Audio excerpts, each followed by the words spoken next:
নতুন কমিটি কেন, পুরনো কমিটির মাধ্যমে কেন স্থানযাত্রা নয়? এই কথা আমি একটু হাসির সাথেই বলবো। 5ই আগস্ট পট পরিবর্তনের পর প্রতিটা মন্দিরে আমাদের ভারপ্রাপ্ত চেয়ারম্যান জনাব তারেক রহমানের নির্দেশে আমাদের জাতীয়তাবাদী দলের ছেলেরা কেন পাহারা দিতে হয়েছে? যদি এই পট পরিবর্তনের পর আমরা নতুন একটি কমিটি না করতে পারি, কেন পাহারা দিতে হয়েছে? প্রতিটা মন্দির ছিল দলীয়করণ।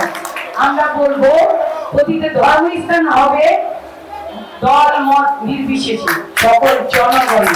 আমি বলবো এখানে অনেকে রাখছে যে 34 বছরের একটি ক্যাম্প এই কমিটিতে অন্তর্ভুক্ত হতে পারেন।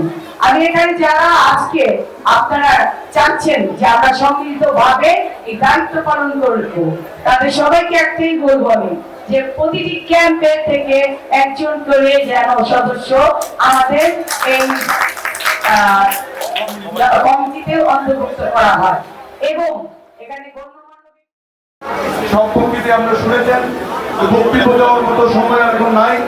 আমি চাই আজকে সবাই সভাপতির জন্য আমি আমার অর্পণাকে এখানে প্রতিনিধিত্ব করার জন্য এবং তিনি প্রধান উপস্থিত হবেন, এটা আমাদের দাবি। সবাইকে চান আপনারা? আমি আপনাদের বললাম যে আমাদের মুসলমান ব্যক্তির নামে কোনো ঘাট থাকার প্রয়োজন।